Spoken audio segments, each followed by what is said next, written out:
Hola, ¿qué tal? Muy buenas tardes. Soy Mauricio Arboleda González, estudiante del diplomado en neuroeducación que estamos realizando actualmente con el Instituto de Neuroeducación Positiva INE. Bueno, se nos ha permitido, o más bien se nos ha solicitado en esta tarde que compartamos un poco acerca de lo aprendido en el segundo módulo, que precisamente nos llevará a que entablemos un poco de comunicación, de conversación con respecto al tema del neurodesarrollo infantil, la estrecha relación entre las emociones y el aprendizaje. Adicionalmente, el desarrollo del aprendizaje significativo y los estilos de aprendizaje. Si tuviéramos que hablar de un antes y un después, podemos resumirlo en lo siguiente. Cuando uno está realizando sus estudios profesionales, más en docencia, en licenciatura, pues hay cosas que uno no ve, o que no le enseñan, o que a veces uno ni siquiera se toma el tiempo de investigar un poco más a fondo. La verdad es que este diplomado me ha permitido personalmente eh, pues adentrarme en otro mundo. Y ese mundo es donde estoy viendo que el conocimiento no es solamente desde lo teórico o desde lo práctico, sino que también viene conjuntamente con una relación muy estrecha que tiene que ver el proceso de enseñanza y aprendizaje con la capacidad cerebral del ser humano y expresada un poco más allá a fondo en las emociones. Y cómo la emocionalidad tiene que ver en todo ese desarrollo de ese proceso de aprendizaje, ese proceso de enseñanza, ese proceso de obtención del conocimiento y cómo tiene que dar como resultado, pues no solamente un mejor fortalecimiento de ese proceso, sino también la expansión del mismo. Y vemos cómo desde el neurodesarrollo infantil, que se nos habla en ese primer tema del segundo módulo, pues que tienen que ver muchas cosas que uno deja pasar de largo. Y es como uno, a medida que va creciendo, desde su edad infante, pues va desarrollando nuevos procesos cerebrales que desde lo cognitivo, pues permiten que el ser humano se vaya potencializando en su fortalecimiento, ¿sí? Y seguramente, como las conexiones neuronales, pues van permitiendo que el ser humano, pues vaya estructurándose muchísimo mejor. Ahora, tiene que ver muchísimo cómo ese neurodesarrollo se vaya conjugando de manera puntual con el lenguaje y con el entorno. Claro, porque si no se tiene en cuenta la manera en que uno se debe comunicar desde un lenguaje dándole apertura, obtención al manejo de las situaciones, al manejo de los tiempos que se van dando con las edades y cómo el entorno pues tiene que ver muchísimo en esa contextualización. ¿Por qué? Porque vemos cómo en diversidad de edades pues se va adquiriendo un predominio progresivo del lenguaje y cómo adicionalmente ese predominio del lenguaje pues va plasmándose en un desarrollo muchísimo mejor de un pensamiento, ¿sí? Entonces, vemos cómo tiene que ver muchísimo el que nosotros como seres humanos, ojalá estudiásemos eso, hombre, y lo compartamos, porque tiene que ver no solamente la edad infante, sino que va pasando por todas esas estructuras que uno a veces deja pasar y se van yendo de largo, como son las edades infantiles, viene la adolescencia, y luego uno va creciendo y no le para bolas a que en diversas etapas del desarrollo cognitivo, como lo dice Piaget, pues uno tiende a descubrir, a redescubrir y a lanzarse en otros ambientes, en otros aspectos, ¿sí? Como lo dice Piaget, en la etapa sensoriomotora, en la etapa preoperacional, en la etapa concreta y en la etapa formal, que van de diversos años, y ya como nosotros que estamos en la edad en la cual la etapa formal, pues nos va permitiendo tener un razonamiento muchísimo más lógico y abstracto. Y cómo nosotros, pues a raíz de los retos y cuestionamientos que nos vamos plasmando en el día a día, pues podemos ir reedificando, reconstruyendo y solidificando ese proceso. Pasamos a un segundo tema en este segundo módulo y tiene que ver con cómo se entrelazan, cómo hay una relación eh, muy fuerte entre las emociones y el aprendizaje. Pues porque seguramente a veces los docentes somos muy dados eh, a que pues se trata de aprender y ya. Si hay algo que he aprendido en este diplomado es cómo las emociones van a tener una relación intrínseca para mí en ese proceso de aprendizaje. Porque las emociones me limitan en algunos aspectos de mi aprendizaje, me dan apertura incluso en algunos, muchísimos, mejor, por no decir algunos, sino muchísimos aspectos de mi aprendizaje. Porque lo emocional tiene que ir de la mano de lo racional. Mire, nosotros no podemos exigir mmm, que haya un conocimiento racional si yo desconozco el aspecto emocional del estudiante. Eh, y también, pues, cómo la inteligencia emocional interactúa con este proceso.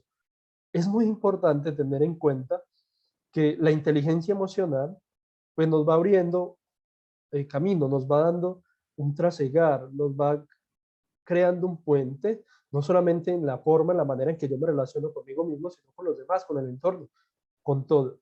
Pero ojo, hay emociones que son significativamente edificantes, constructoras y otras destructivas. Se trata aquí de que nosotros como docentes, pues, hombre, puntualicemos en esas emociones que son constructivas, que fortalecen y vayamos allá. Claro, lógicamente nos vamos a encontrar con otras emociones que van a cortar ese trasegar, que van a hacer daño, que van a bloquear. Hay que encontrarle la vuelta. ¿Y cómo le encontramos la vuelta? Sencillo, impregnándolos de ese contexto donde el estudiante está. Impregnarme de ese contexto significa entender lo que le está pasando acá y acá.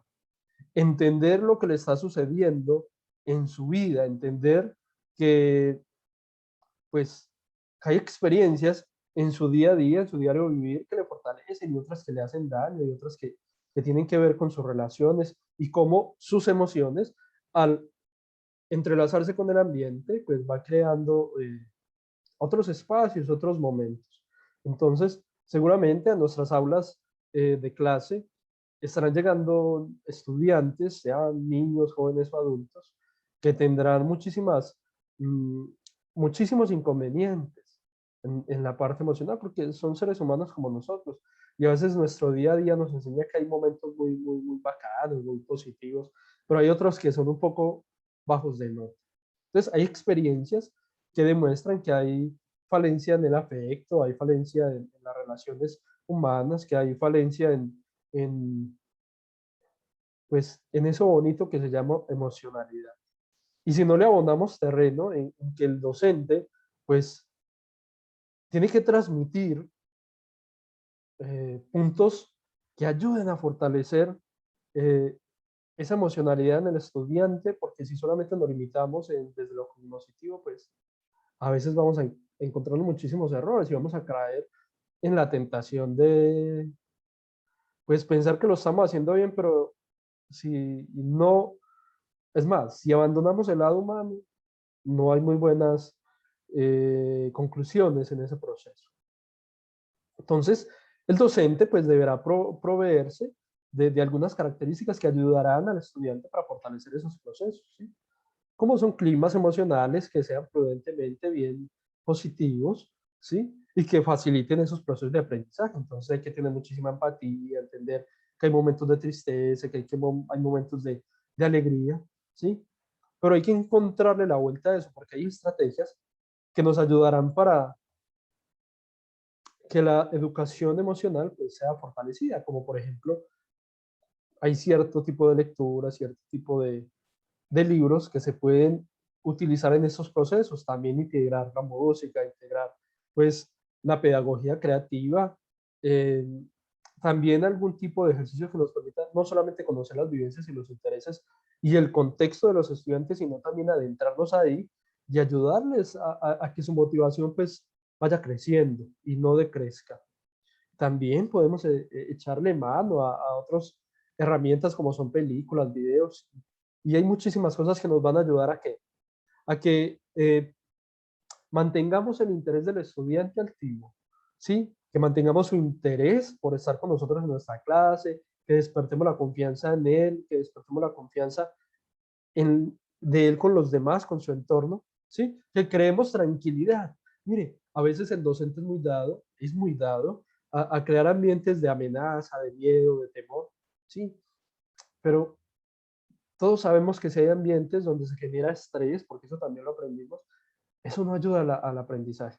Si yo como estudiante llego a un lugar donde me produce estrés encontrarme con el docente, con el profesor y con su asignatura y solamente hay amenazas o hay cosas que me hablan de que si lo hago mal, pues me va a ir mal.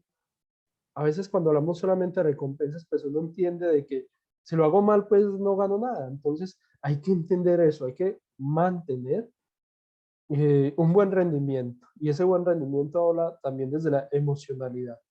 Si uno se siente bien, si uno se siente muy bien, a gusto en lo que está haciendo, pues se va a sentir en un ambiente óptimo de aprendizaje. Y eso también va a pasar con el estudiante. Vamos al punto número 3 del módulo 2 y hablamos del desarrollo del aprendizaje significativo. Y es como hablar del aprendizaje significativo significa que uno va aprendiendo a medida de que esos procesos de aprendizaje van construyéndose bajo emociones, aspectos emocionales que construyen, ¿sí? Hay cosas esenciales que debemos tener en cuenta, como por ejemplo las características del estudiante, su intencionalidad o meta que él desea lograr, el acompañamiento constante en ese proceso que requiere y determinación de un contexto educativo que, como lo hemos dicho desde el inicio, pues fortalezca y ayude a encaminarse, ¿sí? Mire, en ese desarrollo del aprendizaje significativo podemos tener en cuenta, primero que no hay que correr, hay que darle tiempo al niño para que entienda, para que comprenda, para que analice y para que lleve a la práctica eso que está aprendiendo, ayudándole también a razonar en ese proceso de razonamiento, dándole herramientas para que eso funcione de esa manera, motivarlo al alcance de logros, evitar aprovecharse del error como un proceso del aprendizaje. Es decir, mire, muchas veces nos equivocamos y nos da miedo equivocarnos, no porque nos equivoquemos, sino por ese tipo de palabras que encontramos o de feedback o de retroalimentación que no son muy buenos y eso pues nos hace daño, ¿cierto? Entonces hay que motivarlos entendiendo de que si se equivocan, pues eso hace parte del proceso de aprendizaje, ¿sí? Aquí entra a jugar un rol importante, hay algo que se llama paciencia, y eso a veces no lo tenemos, y hay diversidad en ritmos de aprendizaje y tener muchísima paciencia en la medida, en la manera en que vamos encontrando el punto exacto, el punto de equilibrio entre ese modo de aprender de ese niño, de ese estudiante, sea niño, joven o adulto, y cómo nosotros lo vamos llevando progresivamente.